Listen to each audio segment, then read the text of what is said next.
Well, well, good afternoon. Oh, okay. All right, good afternoon. Here I am. I'm your host, Lorenzo Young, with my co-host, Dianne Hodges. And our very special guest today is Brother Timmy Black. And by the way, we're on social media, Tim. So your sweatshirt as a DuSable alumni will be seen. Oh, good. Thank you so much. Yeah. So you can tell us a little bit about that. But I have so much regard for this gentleman. He's 99. Will be December 7th. December 7th, which is Pearl Harbor Day. So we can always remember when Timmy Black was born. But more importantly, he will be 99 years old. God bless him. God bless him. I don't know what happened there. Yeah. I was doing something else. So anyway, Tim is an incredible historian and educator, activist, civic leader, author. I've called Tim many times in doing my research to get the scoop, and he always gives me the scoop. Thank you. Yeah, well, you know you do that. And then he'll always say, well, Lorenzo, is there anything else you... And what's so amazing with... and he's called Professor Black. But what's so amazing about Professor Black is he will make time for me. He'll say, well, Lorenzo, I'm busy right now. Call me back in 20 minutes or, you know. And they'll say, well, okay, this is it. You know, we'll talk about... Because he has lived it. He has lived it. He remembers when on a Sunday afternoon you could smell fried chicken and greens all up and down 35th Street, you know, 47th Street. And on a Friday night, the ribs were just, you know, but Tim was part, and still remains part of the incredible legacy that our ancestors have left us in Chicago. I'm so happy to have you with me. I'm honored to have the opportunity, Lorenzo. Thank you so much for inviting me to participate. Yeah. And I hope that whatever I have to say, a contribution will be interesting to our listeners, and particularly the young ones. Let them know that the past of their grandparents, great-grandparents, and so forth is an heritage, a legacy that they have a responsibility to carry forward. Yes.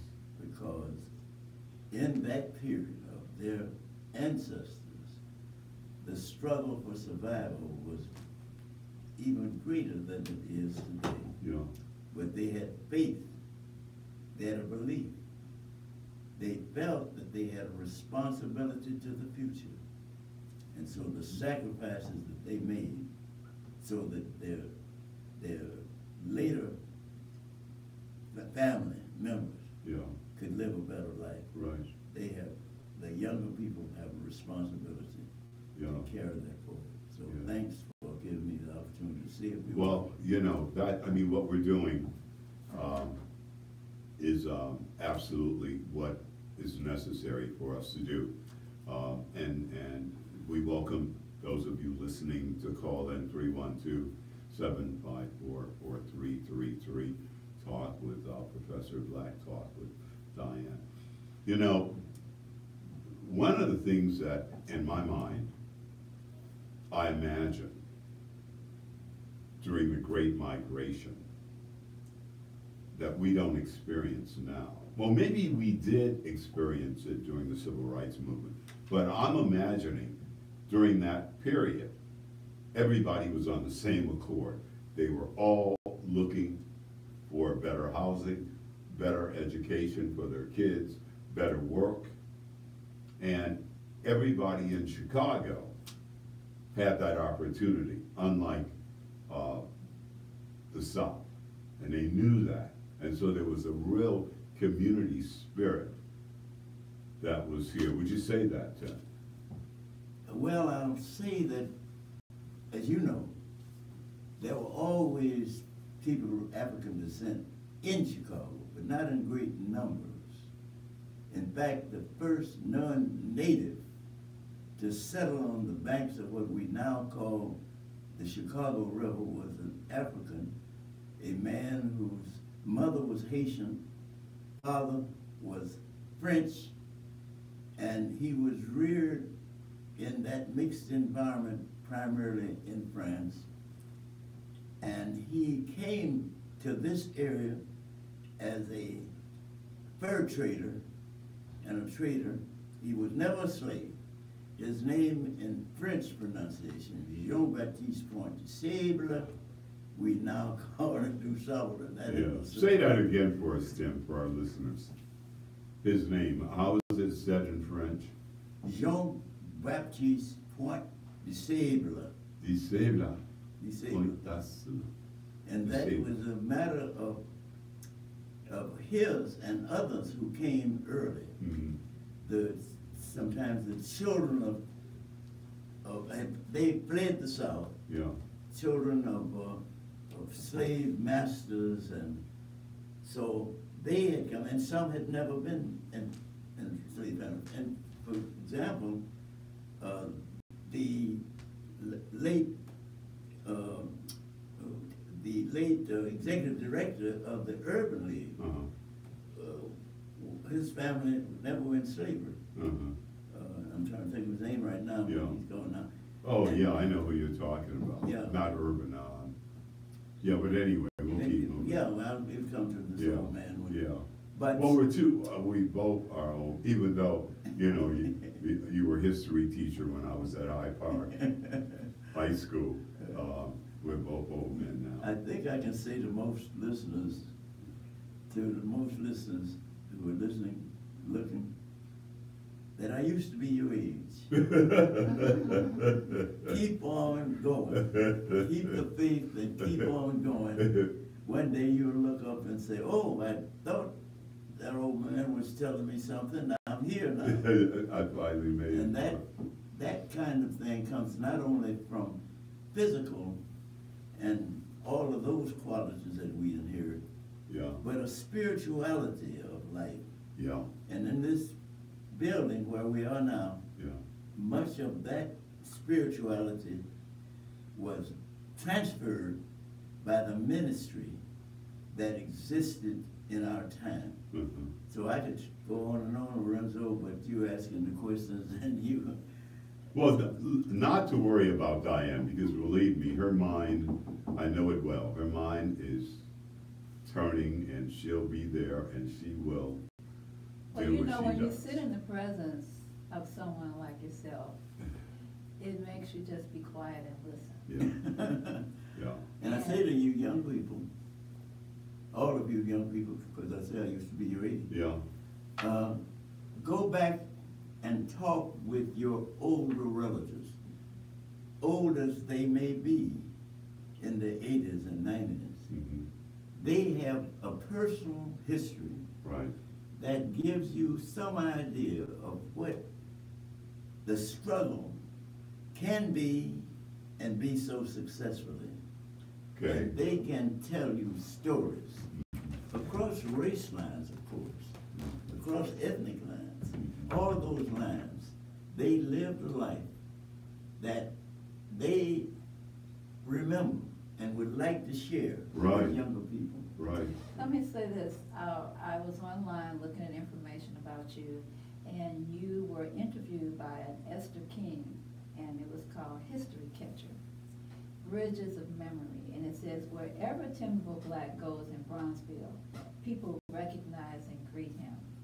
Be it enjoying a meal at Pearl's Place or walking through the halls of DeSable High School, his alma mater. encounter, but you are a fixture of the South Side of Chicago, where you have lived your entire life. And when you've been around as long as you have, you said that you meet a lot of people. Tell us about some of the people that you've met. You know, before we do that, we need to know that Tim has and does refer to Bronzeville as sacred ground, Okay, you know? tell us about this sacred ground and the people that you've met. Well, this is, the story goes humorously now, Okay. that I was born in Birmingham, Alabama, December the 7th, 1918. And the story, this is kind of a fairy tale, but it is just for the humor, but not a bit. That things were so bad in the South, so bad, and because my father was a terrible man, he wasn't going to take any abuse. I looked around in Birmingham and I said to, I was 8 months old, and I said to my mother, I'm not going to tell you the word. I'm leaving here. So when I came here, 8 months old, I brought my mother and daddy, my brother and sister who were older, to Chicago. Now, to give it more accurate history, at that period of time, there had been an influx of African Americans from the South to the North. Those people fled the South. They fled the terror of the Ku Klux Klan. Mm-hmm. They had seen people lynched because that was part of the culture to bring the residents of the African residents so that they could watch the lynching, be forced to watch the lynching, Right. so they would see what could happen to them. Right. So Male. for us fear. Yeah, male and female, and then they would bring the white settlers in there, Yeah. so they could see what their responsibilities were. Now, one of the current things that you may have read about, Emmett Till, Yeah, of course. and that was in our time, in Right, your time, right. Emmett Till. Yeah, 1954, I believe. Yes, yes. I think it was 19. In I'll that have to period, double in that check period. Hey, listen, Tim, we're gonna take a break, and we're gonna be right back. But hey, for those of you that are watching us on YouTube, stay with us. We're just gonna be off the air for a station identification. But I wanted to say this, Tim. When the emancipation... You need to wrap that up and have a break right now. Oh, is that it? You see, what did I tell you? Coming over here. This is the woman I was talking to. You see how she runs it. All right, we're gonna be taking that break, everyone. Okay, all right. Adopt US Kids Yeah. presents multiple choice parenting. And if you can bring, if somebody can bring me that cup of coffee. Yeah, where is that coffee? Let me check that out. If I had known, I would have brought you. I need to see your past date report cards and driver's I do know that he drinks, I know that. You should have told me, because I stopped and got coffee. I like His coffee's going to be coming shortly. Oh, good. Okay, what's wrong? And I had a wonderful 4-mile What are you doing to High here? Park. To High Park. But I'll probably run back to High Park. Oh, it's good exercise. Oh, yeah. He told me that you live on the When third it comes to floor, right? parenting, there are You no live on the perfect third answers. floor. But that's okay. Well, it's the second It's floor, not perfect but to be a perfect it's parent. the, Teens in foster care will love you just the same. the building was built, How you can adopt. I Visit guess, adoptuskids.org. the idea of Service French, announcement from the U.S. Department of Health and Human where Services. Adopt the US bottom Kids floor and was the Council. first floor. How many sugars do you want, Tim? Second floor. Tim. On the second floor. Tim, how many sugars do you want? 3. It Three depends sugars. on the size of the cup. Oh, it's a regular cup, like, Okay, well, 3. All right. 3 black. okay, all right. And that's another story. But So, This ad is trying to change your afternoon behaviour what we through doing? brainwashing. We were Because talking full about your waste floor. costs the average family $1,500 a year. Mr. Lorenzo said that's part of your exercise, going up your steps. oh yeah, that's my exercise. That really is. Because I live on the third floor, which is like a fourth floor. So my floor is the second floor. Your promoter. And, Check out my prices. the flat base, the flat floor, Cookies, is- store it, is- share it. Just that's the flat floor. The second, the first floor is like some people call in France and other places. And the ad council. They call that the second floor. WWE action. Well, So they, I think it was the day before Stay yesterday, tuned for your chance to win tickets I to see was doing a WWE Monday Night Raw on Christmas or conversation with SmackDown Drew. Live December 26th And- at the Allstate Arena in this was Roseland. at the Your opportunity to Hayes see John Cena, Quarterback. AJ Styles, Randy Orton, The And they Shield, gave Brock me a Lesnar, and big, other WWE big superstars gift. are moments away. That was Download the UBM heavy. app from Google Play or the You had to Apple get App it up Store there. and your chance to win. UBM drove me Radio, home. you never had it so good. I told him I was Promotional on the consideration second provided floor, by World Wrestling and he left the package on the first floor. I had to take it upstairs. Well, that's another exercise we live How you feel about your party this evening? You got a party, right? Your wife has a party for you this evening, right? Yeah, but they Room played 43? There you go. It's not a full cup, but it's, no sugar. If you need more sugar, Tim, let me know. No, I wouldn't even. That's another story. When I was about 8 or 9 years old, living close to where we are now, my mom poured me some coffee. I was getting ready to drink and said, you know, coffee make it black. Black, that's what you used to say. My daddy said, pour another cup, man. That's, my daddy was a garbage. You ever hear of Marcus Garvey? Yeah. Marcus Garvey used to come to Chicago, and we'd have parades right on State Street. He had an office. There was always a Your father was a very strong man, wasn't he? Your father. Oh, that's because my mother was glad from the Legion South. My father was like some of the men of that period. He was considered part of my vocabulary. With your host, master storyteller Lorenzo Young. There it is. Learning from the past, living in the present, building the future. And we're back. And we're here.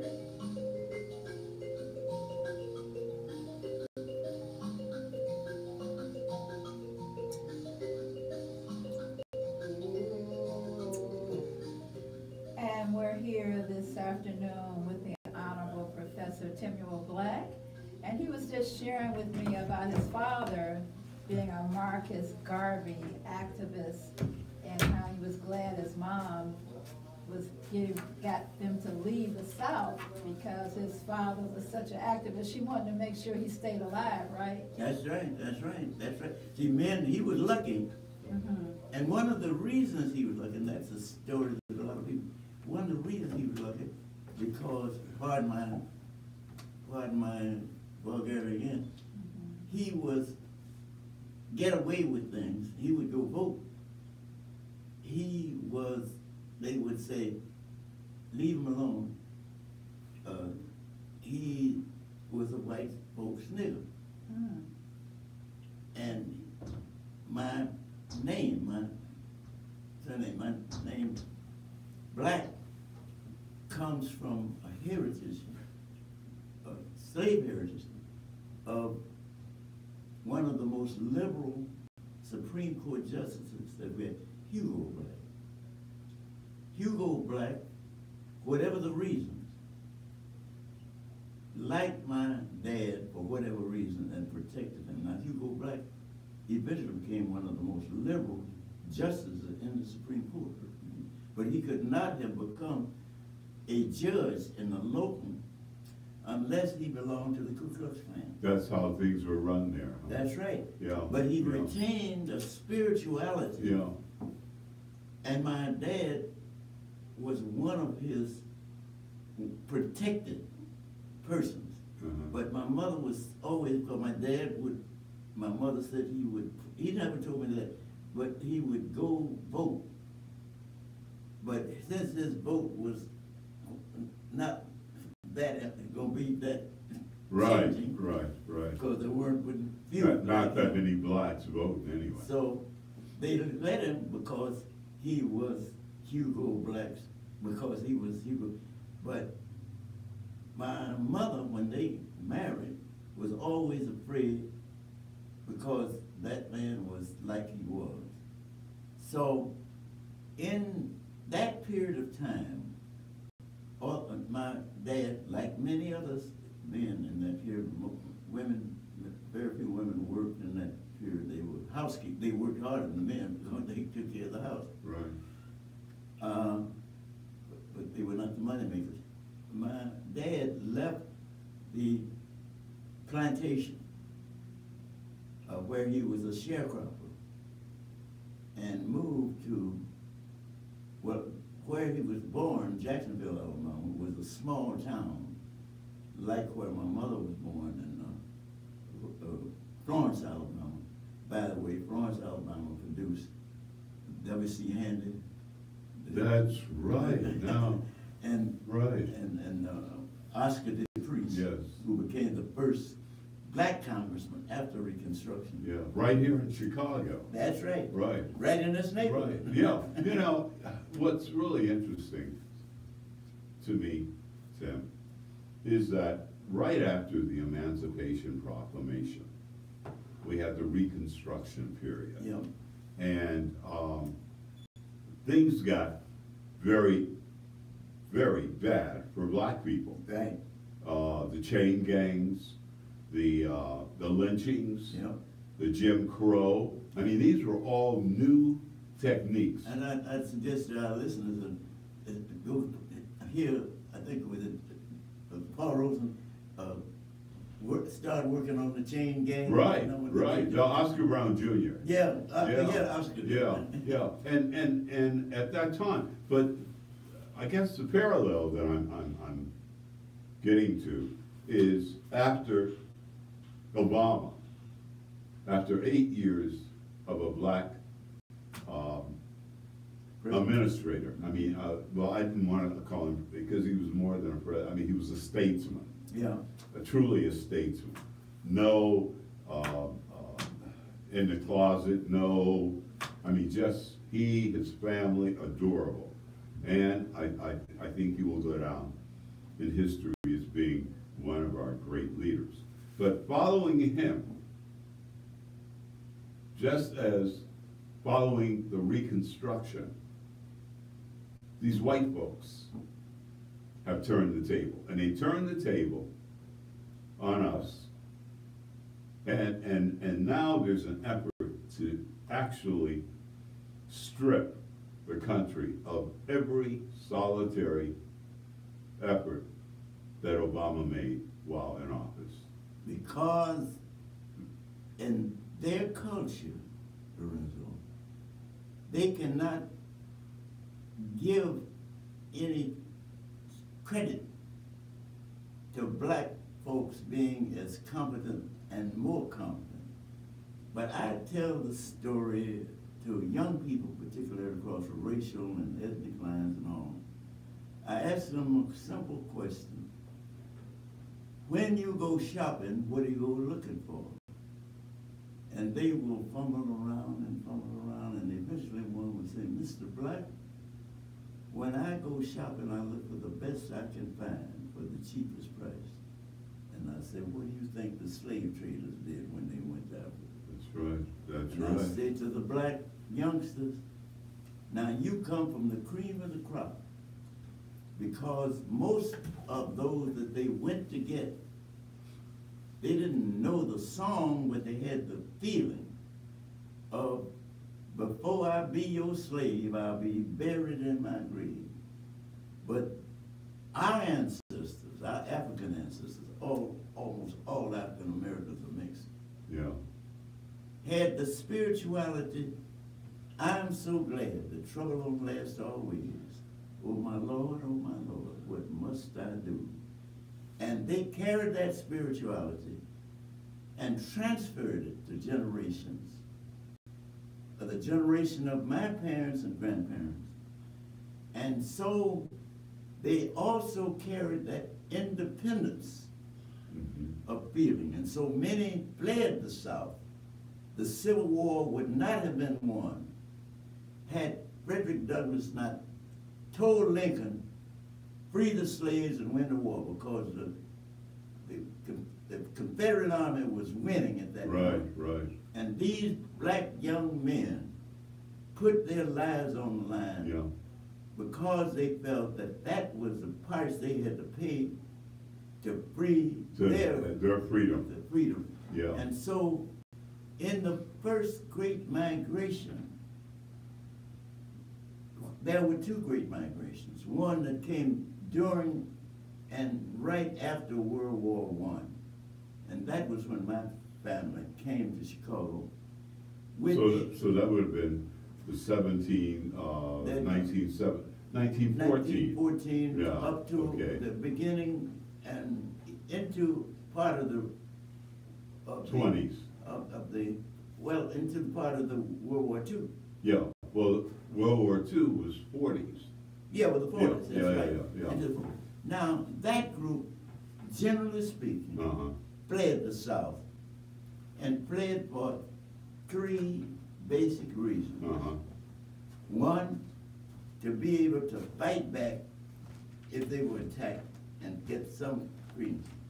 Two, to be able to vote. And that group, particularly in Chicago, I can't talk about the rest of the country, but I'm pretty sure it was similar.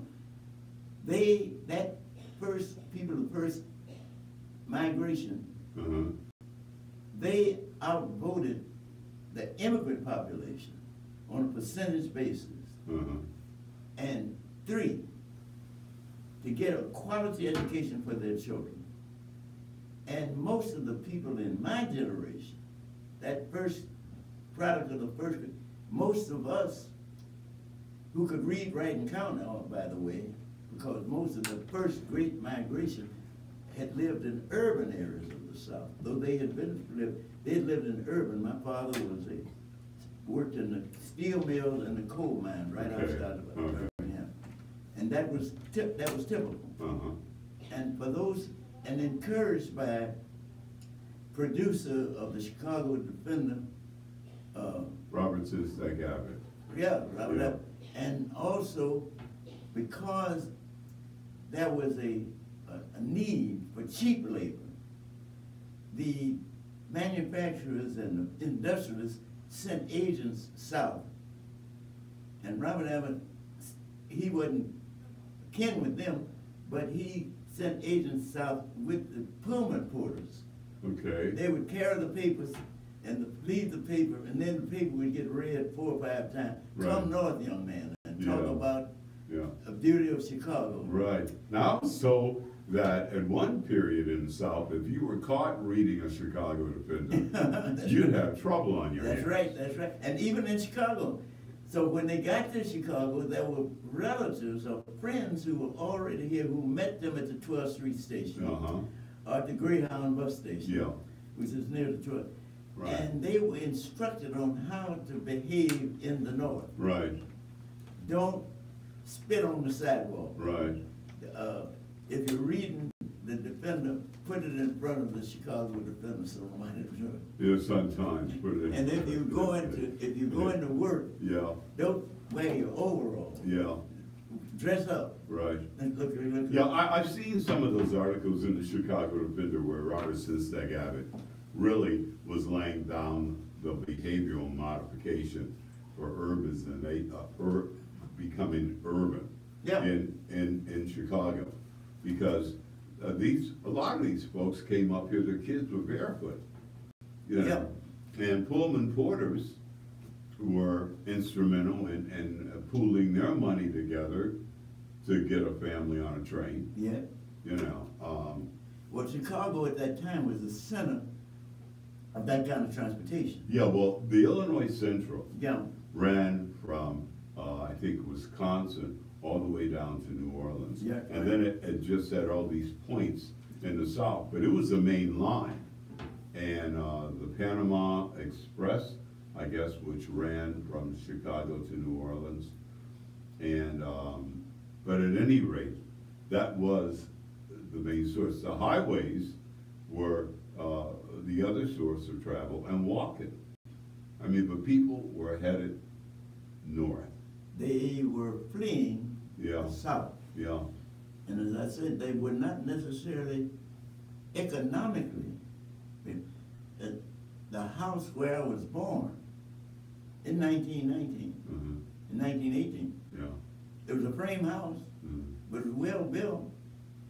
And then right outside of what's called there's a little village in Birmingham that blacks were confined to. That house still exists.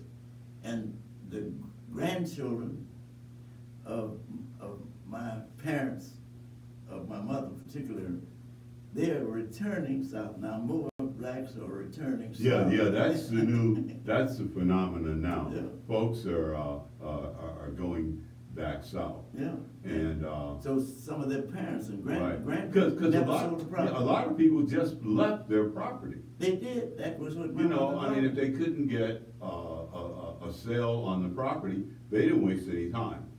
They had the idea of coming to Chicago by any means necessary. That's right. That's right. My mother and father didn't pay the taxes. Yeah. So that land was taken. Yeah. But one of my relatives, my cousins, bought the land and turned it over to her children and grandchildren. Oh. And now they're returning to Birmingham. Yeah, so now they got a place. They're now retiring. Yeah, You'll be yeah, retired one day. right. So that's the first great migration. And when they came to Chicago, because of racism and segregation, they were confined to what Robert Abbott coined the Black Belt, Yeah. which meant they couldn't move east, west, certain places, nor north or south. For example, Let's Well, I'll hold tell it you thought. what, yeah. Hold it thought. Yeah, we'll get We're back. gonna do a break. Yeah, okay. we'll get back and pick up the boundaries after this short break.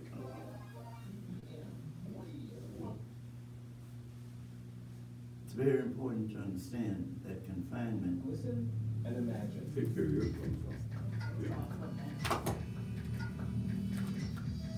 Yeah. The black belt, yeah. It takes 5 seconds to send a text. Black In those belt, 5 seconds, very, very you're important. driving blind. Because more in than that text. concentration, Stay alive. Don't You had all the drive. talent. Visit StarText.org. Yeah. You had Thomas A. Dorsey over there at Pilgrim, Louis Armstrong at the Sunset Cafe. You had Oscar the Priest down there at Unity Hall, the Chicago Defender. You're right, Supreme Life, Oh, yeah, Jones Brothers. the Jones Brothers.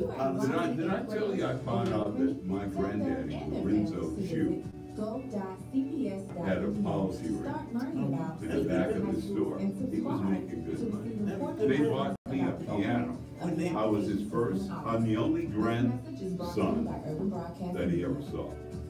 Are you ready for some And he exciting bought me a WWE action? piano. Well, everyone here is your place to be. Stay tuned for the chance to win tickets to see WWE Monday Night Raw on Christmas or Oh, SmackDown Live December 26th. He at came the to Hall big of with Fame him. in World He was Wide. Cherokee. Your opportunity to see Then John he came to Cena, Chicago AJ too. Styles, Randy He Orton, stayed in Brock Vicksburg. Lesnar, and No, they other were in WWE superstars Jackson, are moments away. Mississippi. Yeah, Download the UBM app from His Google Play wife or the was Apple App Store for Jamaican. your chance They to used to win. live on UBM 35th Radio, Street, you right never around had the it so corner from the good. Defender. Promotional consideration So she provided by used to World work Wrestling Entertainment. You're not and wired help to have out a at the response to Defender this. along with You're neutral to it.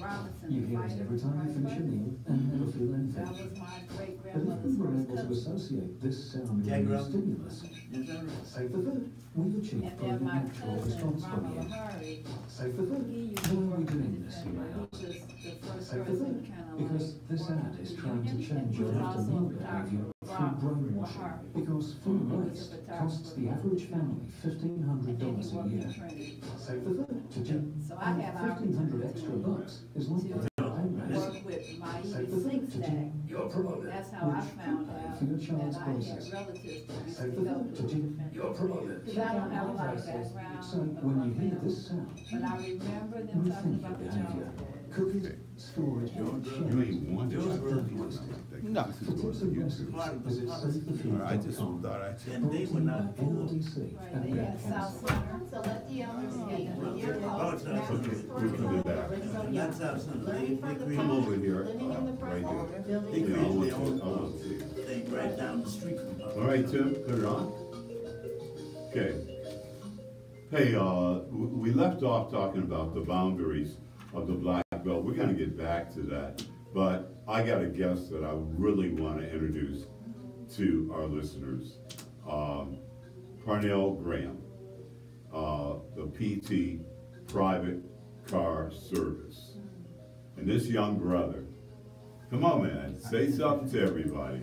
How you doing, everybody? Yeah, I provide service for senior citizens and veterans. Take them anywhere they need to go. Store, laundromat, or sometimes I have small groups, so I take them out to the pole. So if you ever need a ride, just give me a call. My number is area code 773-443-3855. And I'm available during the daytime. Thank you very much. good, good. What's that number again, Parnell? Area code 773-443-3855. All right, well, I'm gonna be mentioning that number because, he's got a sexy car, right, You said he Ted? provided services for Yeah. veterans? He provides service for veterans, for, senior citizens, just the, basic, get around that they need done. And, Especially those seniors that don't have smartphones and deal with Uber and Lyft. yeah, yeah, yeah. See, cause I'll tell you, the problem with Uber and Lyft is that if you're gonna use them, you gotta always have money in your bank account. And for seniors that get down to the end of the month, you know, when you don't have that cab fare, then you're just sitting out there. So, you know, calling Parnell would allow you to get around With a cash transaction. with a cash transaction. And that, see, the brother is smart, you know. And, I just saw Antoinette, take the number, so I guess she'll be using it. Yeah, see, there she goes, thumbs up on Antoinette, you know. So you already got a customer, Parnell. Oh, okay, all Hey, right. hey man, thanks so much for stopping in, man. Sure, no problem. And as I said, you're on YouTube too, All so, right, okay. check yourself out. And I'm gonna have you back, cause I wanna talk with young entrepreneurs that are making things happen in our community. See, in my day, and in Tim's day, we had the jitneys. That was my day too. Oh, okay, I didn't know. That was your day, Let too. the elder speak. Yeah, all right. Well, anyway, Tim can tell you about the jitneys, Parnell. And do you know what? Jackie Reynolds. Yeah, right. You know what, somebody, that had something to do with Uber, were talking about jitneys out, and they were saying they wanted to put them out in California, and they were acting like they had just started. Came up with the idea. You know, and I was Yeah. like, you know, it is really something how people distort Yeah. his story. Right. Well, that you really, it's important to understand why race matters. As I've indicated earlier in our conversation, when those people went south, they got the cream of the crop. The people who came, who they drugged from Africa. Yeah, right. Were the cream of the crop. Right. And they enslaved them on the individual. See, slavery before that had been you enslaved the family, you Yeah. enslaved the community. Uh-huh. But these people were snatched from their families And shipped out. as property, Yeah, not as human beings, right. but as property. And therefore, you couldn't let them use their intelligence, but you couldn't let them use it for themselves or their own community. Wow, that's amazing. That's Let me ask amazing. you something. But they carried a spirituality, as I've indicated. You know, you keep mentioning that, and I think that's a very important point that you're trying to get across to us. Yeah. The It is spirituality. spirituality. And Dr. Joyce DeGroot and her research of post-traumatic slave syndrome talks about the healing spirit that we have as a people that will allow us, no matter what we are faced with, will allow us to continue to prevail. And that's what I wanted to ask you. Tomorrow's gonna be a better day. Yeah. I was gonna ask you, when you look, I mean, you've seen so much. When you look at our young people today, and you see them so fragmented, and they're birthing children, and they have no connection to their children, and their children are growing up with no connection to compassion or sensitivity, what do you see happening?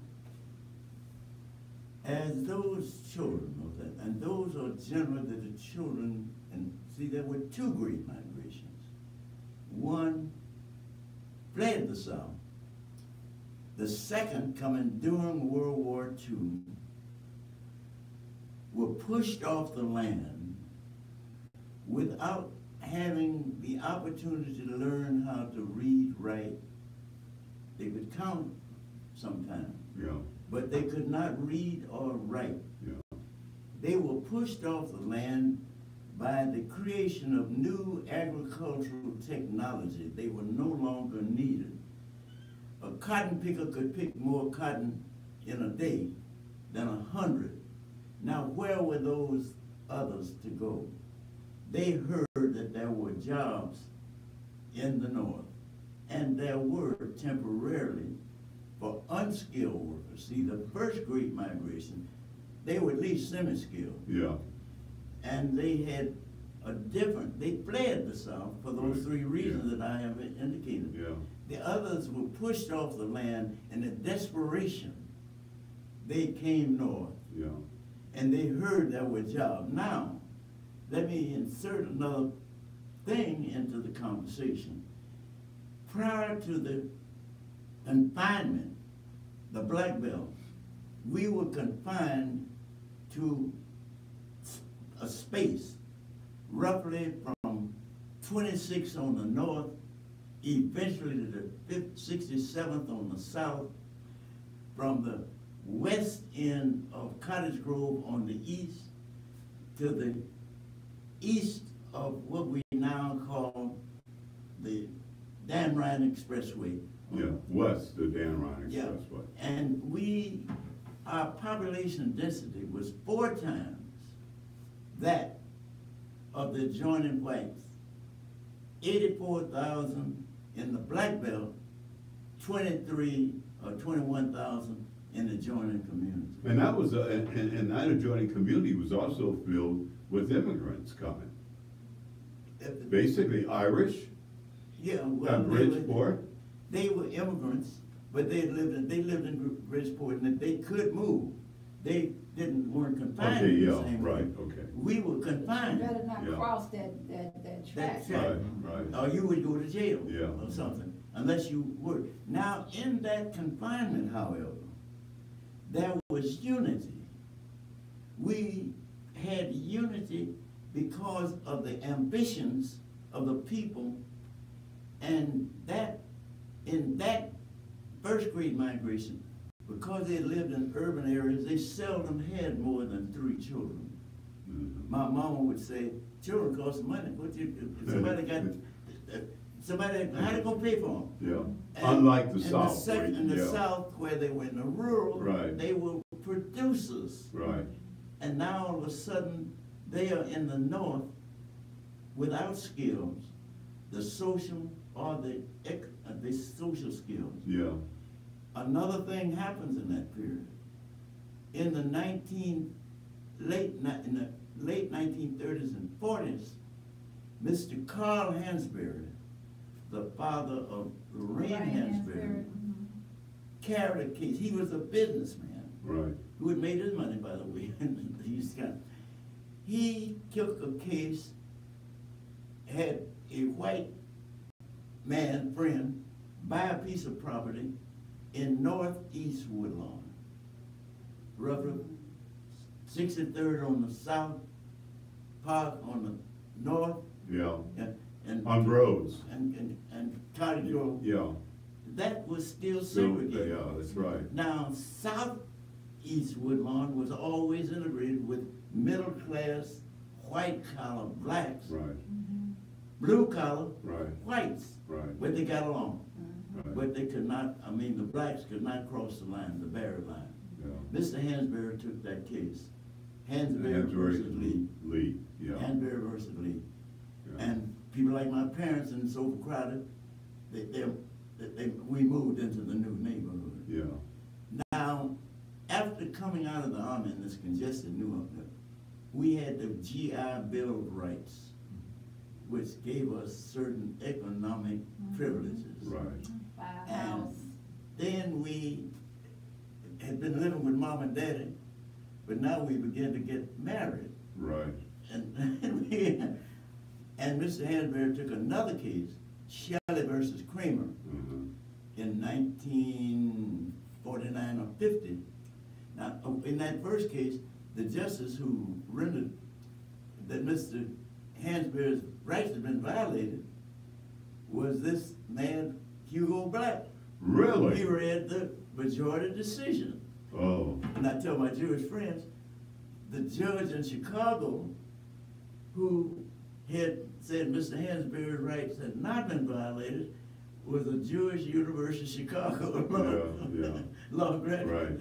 I tried to do that humorously Right, to understand that human behavior is Yeah. shaped by the environment. Well, yeah, that's a whole, you know what, I'll tell you what, Tim, one of these days, we need to get on there and we need to really talk about the University of Chicago, because the University of Chicago held the restricted covenants in Woodlawn for the longest. Oh, they did. And they held the restricted covenants in Hyde Park for the very longest. Well, that was, Mr. Hansberry then takes his second case to the Supreme Court, Shelley versus Kramer, to the Supreme Court, and the Supreme Court then that ruled that restrictive covenants were unenforceable anywhere in the country. Yeah. Now, those like in my generation, returning from the army, starting families, wanting to move, and the second great migration is now moving into the old restrictive, making the density even greater. Right. But the second great migration is important for you young people to understand this.